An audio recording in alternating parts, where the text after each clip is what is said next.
Alright guys, and now we're going to do our language arts lesson. So normally we would be doing our language warm-up each day, but we're not going to do that this week because it would be really hard for us to try to do that online.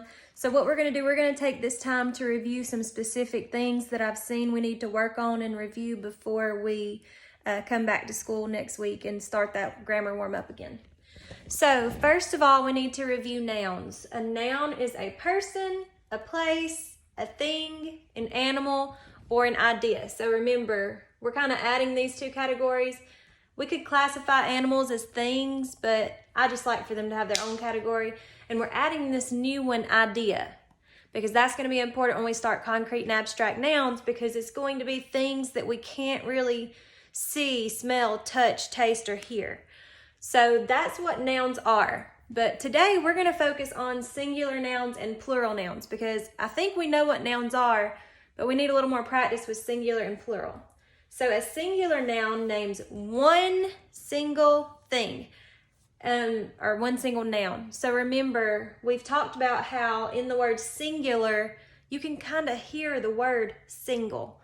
If something is single, that means it's just one. So in this example, it says the dog chased the squirrel, and I actually forgot.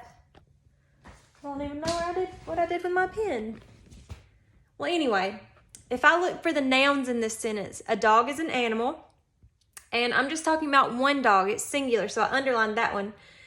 And it says the dog chased the squirrel, and I meant to underline squirrel too because squirrel is just one animal, but now I've lost my pen and I don't know what I did with it. So let's just pretend like that's underlined, okay? So singular nouns are just talking about one person, place, thing, animal, or idea. Now plural nouns name more than one noun. So it's two or more. Could be 2 billion, as long as it's more than one. So here's an example sentence for here. The children played on the swings. If I look at that sentence and I look for the plural nouns, I see children, because I'm talking about more than one child, and I see swings. That's a noun, and I'm talking about more than one. Now, when we get into plural nouns, I want you to watch out for tricky, irregular plural nouns, because most of the time, if a noun is plural, it's going to have an S at the end, like dogs, swings. But not all of them follow that rule, and there are other plural noun rules, that we haven't got to yet, but we're also going to get to irregular plural nouns. So for example, I put children up here, and I just wanted to show you, if it was singular, it would be child. But if I just add an S, childs, that's not right. It doesn't even sound right. That is not the correct plural form. So child goes from singular, child, and when it's plural, it becomes children. You can see it changes to a whole new word. So there will be some irregular plural nouns that you might see today that might change to a whole new word. So you have to pay special attention. Now I want to show you, because you're going to be doing an interactive worksheet today on Google Slides. So this is what it looks like. Sorry, I got to hold my phone. Okay. This in red and black, you couldn't read it very well, so I just retyped what it said up there. It's just a little reminder lesson about singular and plural nouns, so read over that, please.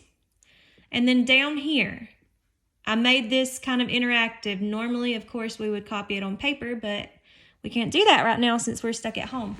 So what I want you to do, it says underline the noun in each sentence below. On the line next to the sentence, tell whether the noun is singular or plural.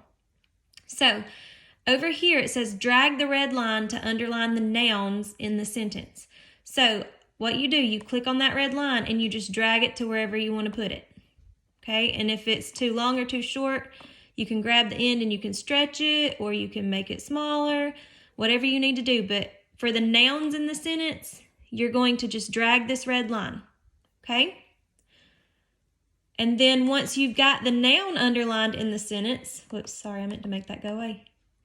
Once you've got the nouns underlined, then you're going to come over here in this box and you're going to erase this and you're going to type singular, or if it's more than one, you will type plural. So we're following the directions. We're just having to do it online instead of on a worksheet.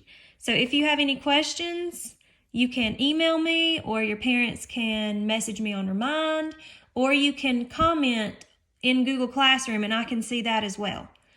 Okay, so just follow the directions, drag this red line, and then in the box, type singular or plural. All right, guys, I hope you have a wonderful day. I miss you guys so much.